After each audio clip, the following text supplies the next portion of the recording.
Hello, everybody. You're watching Igor's Rock Universe. Today, we have a special guest on our podcast series, Igor Talks to, and I'll have the honor to talk to the former member of Wild Horses, UFO, and most importantly, Gary Moore's band, one and only Neil Carter. Mr. Carter, welcome and thank you for Yeah. hosting on our podcast. My pleasure. Always a pleasure. Yeah. Now, you're a big name in British rock history. Yes. I'm too self-deprecating, but I am a name in British rock history. I can't imagine Gary Moore's career in the late 80s without you. You were that important. Well, in my eyes. Yeah, and in the eyes of other fans around the world.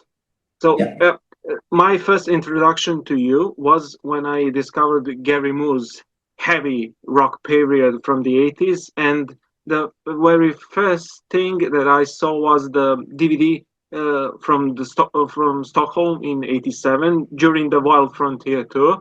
So I wanted to ask, you basically came to Gary's band as a replacement to replacing Don Airey on keyboards, and you became a pivotal member of the band.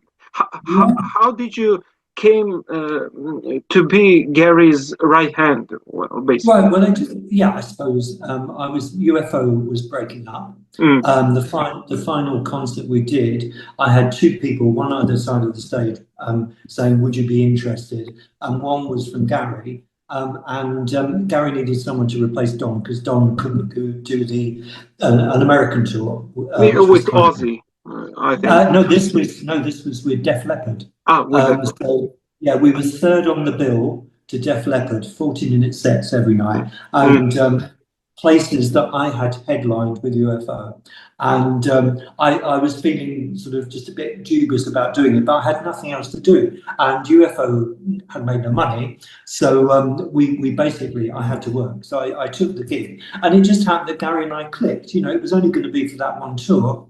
But Gary and I got on very, very well, and it seemed a good thing for him to move forward, having a guitar player who could play the keyboards and sing as well. So that seemed to be the most logical movement. Yeah, I forgot to mention, because you're not just a keyboardist, you're a multi-instrumentalist. Yeah, some better than others. If I had a choice to be playing on stage, I'd be playing the guitar. I'm not a keyboard player like Don or John Lord or these people. I don't have the technical skills that they have. I do play the piano to a modest degree, but I'm really not a keyboard player in this strength. I don't feel it. That's not what I like playing rhythm guitar. That's what I enjoy the most. You were more a dominant rhythm guitarist in UFO. Yeah. I mean, when I went back with UFO, the balance was perfect because it was mainly guitar with a bit of keyboards, and because I like to be running about and engaging with the audience. I don't want to be stuck at a keyboard the entire night, So it's not me. So that was how it worked out, and it just was a partnership that began from that tour with Def Leppard and carried on. So. You've really made a name for yourself during those days with Gary Moore and all those albums. You were on Victims of the Future and Run for Cover, which was a huge, massive hit with Phil Lynott guesting on 2 songs, and later on Wild Frontier and After the War, because we all knew that Gary was from Belfast and from Ireland and from Northern Ireland. So was it his choice to include the more Celtic roots in those later albums? Or I think it was. Yeah, I mean, I think we got into this idea of doing more Celtic stuff, and then it was developed a bit more on After the War. And in fact, Gary and I did all the demos for After the War in Dublin. So we went to Dublin for a month and did all the demos there. And it's just evocative of I used to get loads of CDs of the Chieftains and listen to them and just try and get ideas. But the problem is it's a slight blind alley because you can't keep regurgitating the same ideas again and again. And Irish music, lovely as it is, there's certain patterns and certain modes of that keep coming up and again, and eventually you end up everything sounds like one of Thin Lizzy's tracks, like Emerald, or so you have to, there is a certain amount of time where it doesn't work anymore, and when the repetition hits the limit. And Gary and I found that just a thing when we got back together in 2010 that started to write, and to be honest, I was struggling to come up with anything original. And so, and this was even up to the point that Gary passed away. I was just really struggling, So you become more critical as you get older, I think. I completely understand it. Now, as you said, your first professional band was Wild Horses. Now it's all again connected to Ireland and to Thin Lizzy with Brian Robertson and Jimmy Bain on bass. Now, what was it difficult in those days? Because many have said, I certainly never met them, but Brian and Jimmy were a bit of harder people to work with, although they are great musicians. And now, do you remember those days with Wild Horses fondly? Or? Some of them, yes, some of the days, not all of the days, but some. I had been with a singer-songwriter called Gilbert O'Sullivan. That was a professional gig, and it was all terribly sort of proper. And I went from going within 6 months of that, going to Wild Horses, which was like a baptism of fire. I mean, they were rock and roll with a capital R, and I mean, Brian to this day, I think really still is rock and roll with a capital R. Obviously we lost Jimmy a few years ago, but I'm grateful to them for taking me on as a relatively sort of new, naive person, and it gave me a lot to build on.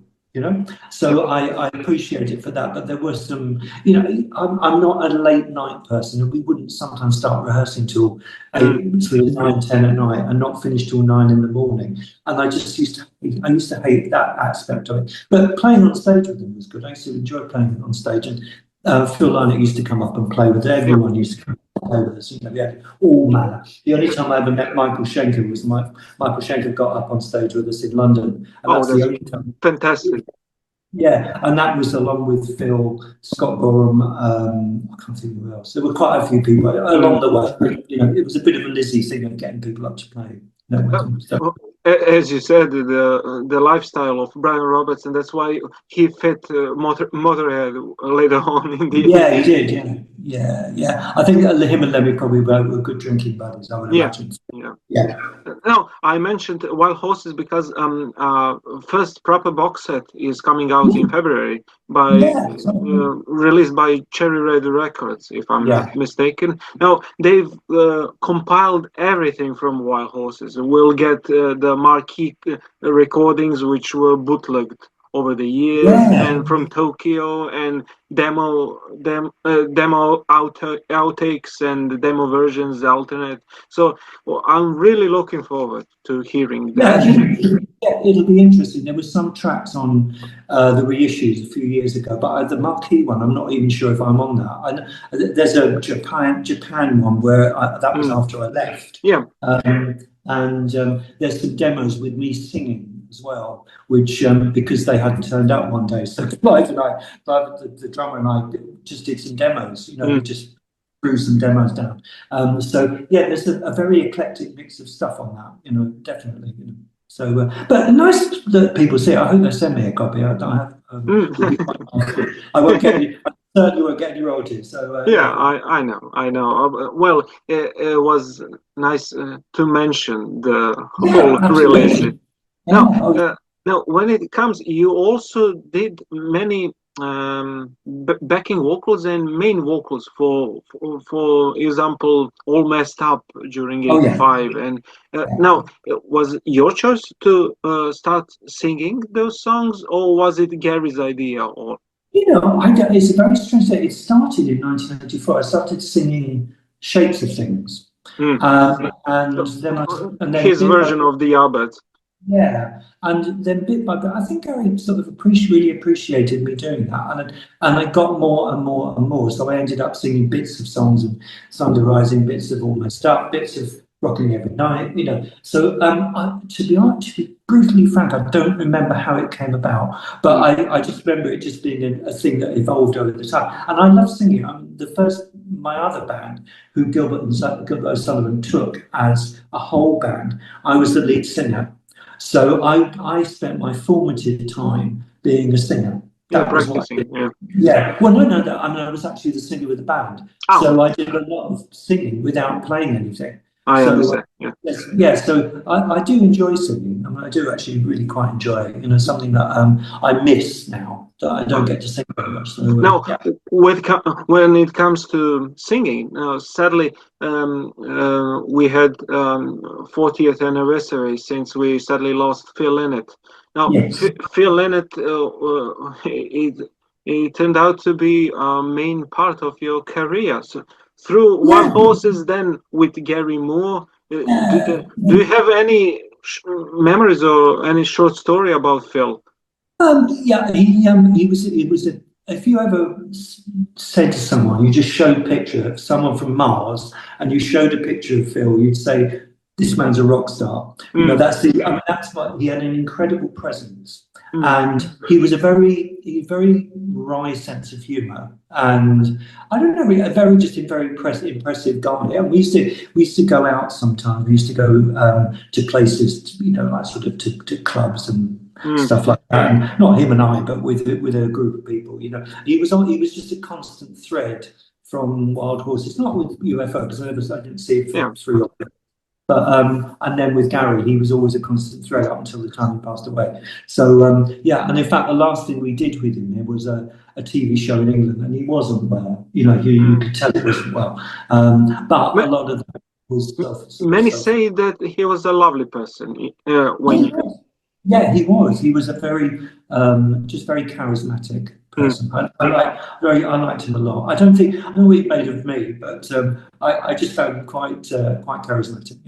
Wonderful, and he would often appear on Gary's concerts for Parisian walkways and out in the fields. And absolutely. Yeah, no. I mean, throughout that final couple of years, up to the end of 1985, he appeared several times. He used to come up with Wild Horses. Yeah, one of those gigs was recorded in Belfast in '84 and was released on VHS and later on a DVD. Now, I wanted to ask you, from your point of perspective, now, was it really dangerous to go to play in Belfast during the '80s?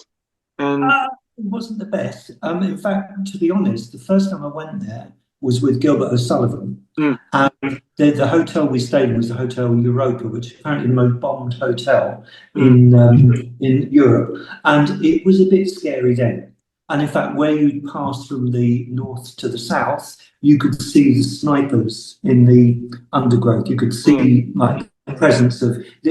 78 was a lot worse than when I went back there with Gary, because UFO never went to Ireland.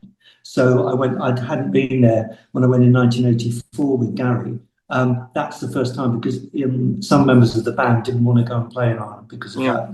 But so I was there in 78, didn't go there again until 84. I'm glad Gary did it. It meant a lot to the people, like the fans in Belfast, and I'm still friends on Facebook and talk with guys that were in their 17, 16, 17.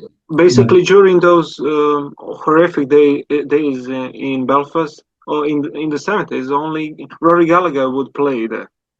Yeah, they must have had their local stuff, their local bands. And I don't know whether Thin Lizzy used to play there. But it was, going back with Gary was almost like a return for Gary to go back to it. And that was those concerts that we did.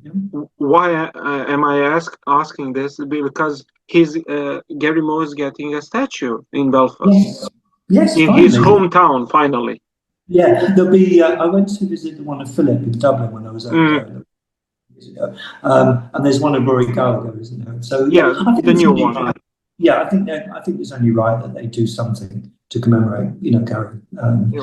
Definitely. Yeah. Now, before we continue with the modern UFO thing and everything, you since leaving Gary's band in '89, you have been a college professor for 2 decades or more. Easily 25 years. Gary, just quickly, but Gary was. You could tell that Gary didn't want to carry on doing what we were doing in 1989, but I hadn't quite realised how disenchanted he was with it. I wasn't aware of it. I was in my own little bubble, just carrying on, and didn't really realise that we were suddenly the rug was going to be pulled from under me. It was a bit like, have you ever seen The Roadrunner? Do you know the cartoon, The Roadrunner? Yeah, of course, with the coyote, the Looney Tunes. And I always liken it to the fact that we were going on, and you come to the hill, and you come to the mountain, and the mountain stops, and then you're still out there doing that. Before he realizes and falls down. Yeah, that's right. So I didn't know. So Bob was encouraging Gary to do a blues album, but what he meant was, we'll do a blues album, like the band that we had. Gary just wanted to go in a completely different direction. And to be honest, I don't blame him. It was a bit cutting at the time, but having said that, I was quite financially okay, and I didn't really think it was going to. And I thought he'd come back to it eventually, but obviously didn't. So we know. So I never really held it against him. It was just a bit, sort of, what do I do? And I'm a clarinet player. Yeah, and saxophone, if I'm not mistaken. Yeah, saxophone, by default, but I'm basically a clarinetist. And my partner said to me, "What on earth are you going to do? This isn't doing anything. Are you going?" And I didn't want to join another band. I'd sort of had it up to here with the whole business. Didn't really want to go and join another band. Didn't want to form a band. So I started teaching, and it's just something to do, basically. And really, from that, it all just grew and grew and grew. And typical me, I have to climb the mountains. So I had no qualifications. So I went back and took my qualifications as a teacher. So I get the diplomas and all this sort of thing. And eventually I ended up at a school called Brighton College, which is now the biggest independent school, co-ed in England, and the most successful one. And I was there 20-something years, and they eventually gave me a full-time job. And it was bizarre. It was just bizarre. I'd never been someone that had a wage, so I had a wage coming in, and it was, and because of my age, it was really good, So so I had no desire to go back to it at all. I just thought. Have any of the students realized who were you? Took a little, The thing is, this is sort of pre-internet, I suppose. Or the growing of the internet, and eventually it became something that I couldn't hide from. So someone came in one day with a page they printed off from Wikipedia when it just began, and I thought, oh, hang on a minute, and I looked myself up on the internet, and I realised there were loads of things, and you just can't escape it eventually. So the kids liked it. I mean, they thought it was a bit of a thing really, I suppose, and a lot of the guitar players and. But Gary's children went to Brighton College. So Gary's children went to so they went to the school that I taught at. So bit by bit, Jack and then Gus and then Lily finally went to the school. So Jack was in a sort of like in a band at the school, and I had to judge the music competition of the bands, and I had to judge Gary's son's band in a competition. It was really strange. The whole thing was strange. But I used to see Gary quite a lot because Gary used to come in and say hello. Oh, wonderful. So come up to my office. I heard Jack's music. He's really good. He's finding his own style. Oh, that's good. Yeah, I'm glad for him. Yeah, that's good. Yeah. They have asked me to do things, but sort of on and off. But I don't tend to now, do that sort of thing. I don't tend to do, I do a couple of collaborations, and obviously the Mogs Motel thing was very important. But yeah, how did you came back into the rock world? You returned to Gary Moore's band when Gary wanted to do the rock stuff again. Before he sadly passed away, and we recently chatted about the 4 new songs that you performed in 2010, Days of Heroes, and and the others. And you said that there are only those 4 demos. There's 3 of them. Yeah, there's 3 of them. Yeah, sorry.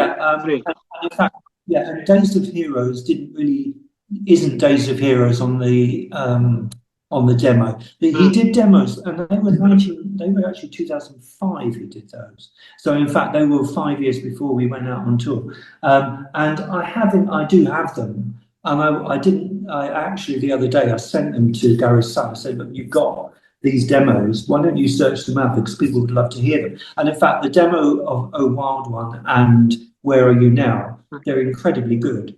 Because Gary's demos were always good, there was like finished items for some people. So I just said, it's just people getting around to doing things, and it takes a lot. You've got to go search out the master and all that. So, but to say that, Gary's children were at the school, and Gary used to pop up and see me in my office and have like half an hour before he picked his daughter up, and so that's really how we got talking again. And he had a tour, and he had a tour of Japan planned.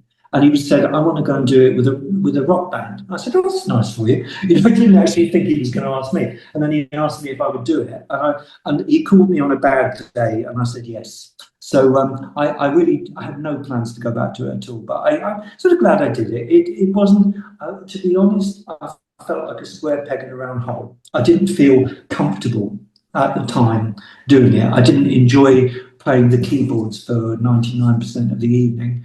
For me, it sounded great on the Montreux DVD. Yeah, it sounds good. I mustn't be negative about it, but it wasn't quite.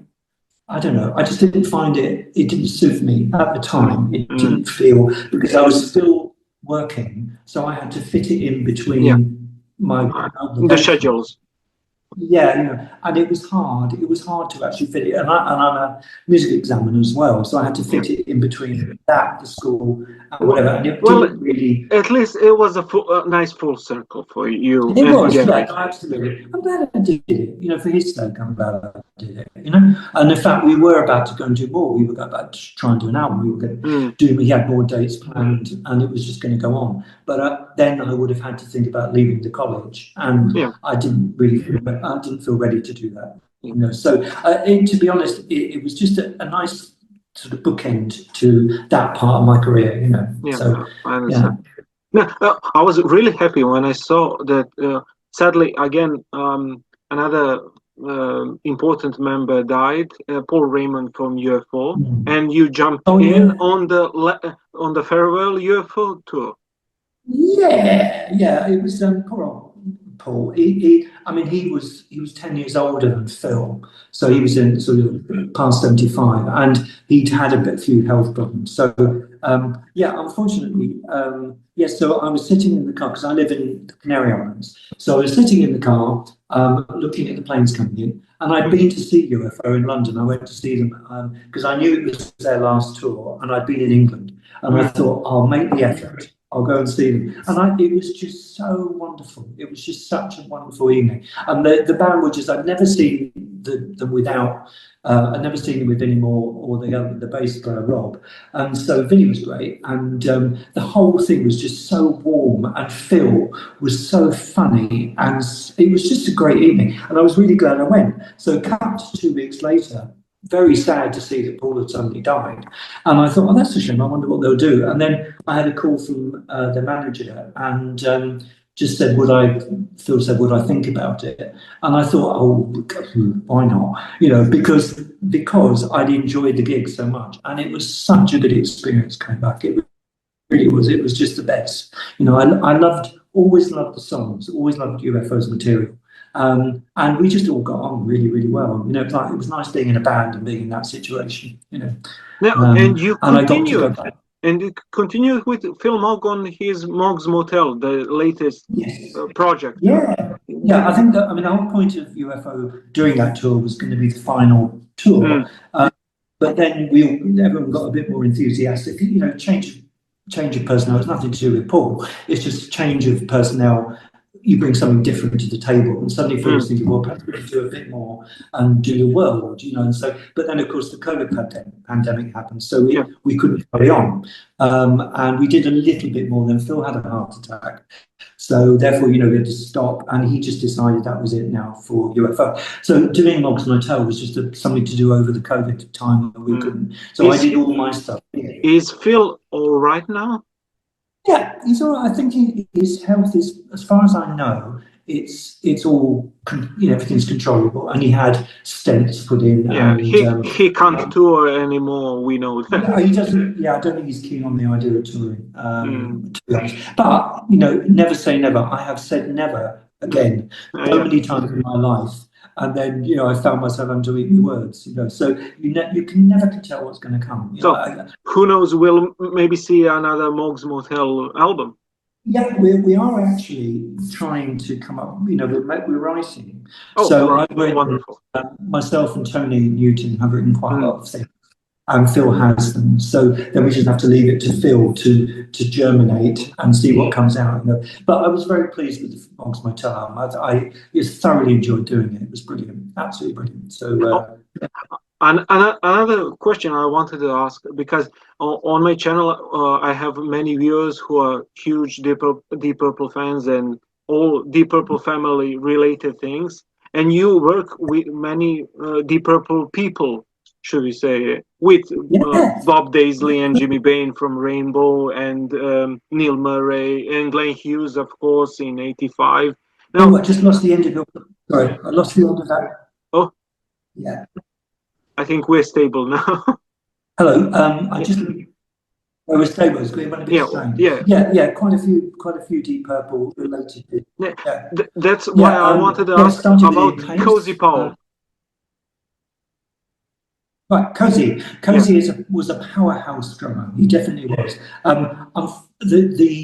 The reason it didn't work out was because Gary at that stage had programmed all the drums for Wild Frontier and after the war, and had made and made specific drum parts for the thing. And of course, you're not going to tell Cozy what to play. And Cozy came into it wanting to put his own stamp on it, and Gary wanted it a certain way. And I'm afraid that's really what happened. It just didn't. It was just two worlds not colliding, you know. Because that's no reflection on Cozy as a drummer. He was brilliant, and you know, he was a nice man, you know. And at the time, I thought, oh, you know, just get on with it. But in fact, really, in retrospect, I think I don't blame him. I don't blame him for not wanting to you know, he was his own man, you know. So, you know, I think it was inevitable it wasn't going to work, which is a shame because he was such a great drummer. He really was, you know. And Gary Moore went a long way since the late '70s, if I'm not mistaken. Yeah, that's right. Yeah, they worked together quite a lot. So there was nothing to do with Cozy's playing. It was just because Gary wanted him to play what he'd written, and Cozy wasn't that keen on it, and I don't blame him. I really don't. Thank you for that story. I always want to ask the musicians who worked with Cozy Powell to tell us something about him. Wonderful. With Rainbow, he was fantastic with Rainbow. With Rainbow and Michael Schenker Group and Whitesnake, that was the peak of his career. Yeah, no, truly. Yeah, absolutely. For the end, and now, are you still in college? Am I still in the college? Are you still a teacher? No. I actually retired very early. I left England 11 years ago. So I left England, left the college. I thought I'd done enough. I was only sort of 55, so I thought I just thought I'd done enough. So you know, you start to repeat yourself on a loop, you know, after 20 odd years, you know. So we had a house in Lanzarote in the Canary Islands, and so I moved down here. And that was it. I gave up completely. So all I do in the classical world is to examine music. So I examine grade exams, and I still do that. And just do, well, of course, with the UFO thing, did that. But I don't do a lot. I do play the clarinet. I do play, I mean, people think I'm mad, but I do play in the municipal bands here. I don't play with the concert band there's 5 of them here, and I play with 3 of them. So so at least I get to play my clarinet. If I didn't, I'd never touch it if I didn't do that. Wonderful. So, yeah. Now, Mr. Carter, thank you so much for this interview. My pleasure. I've been a huge fan of your music and work with Gary and other bands, as you know, and I really hope you will be our guest again in the near future. Yeah. Okay, I will. Yeah, no, definitely. Okay, it's lovely to talk to you. Thank you so much. All right. Okay. Bye-bye, Demi. You have been watching Igor's Rock Universe and our podcast series Igor Talks To. We'll see you again in 2 weeks, so stay tuned.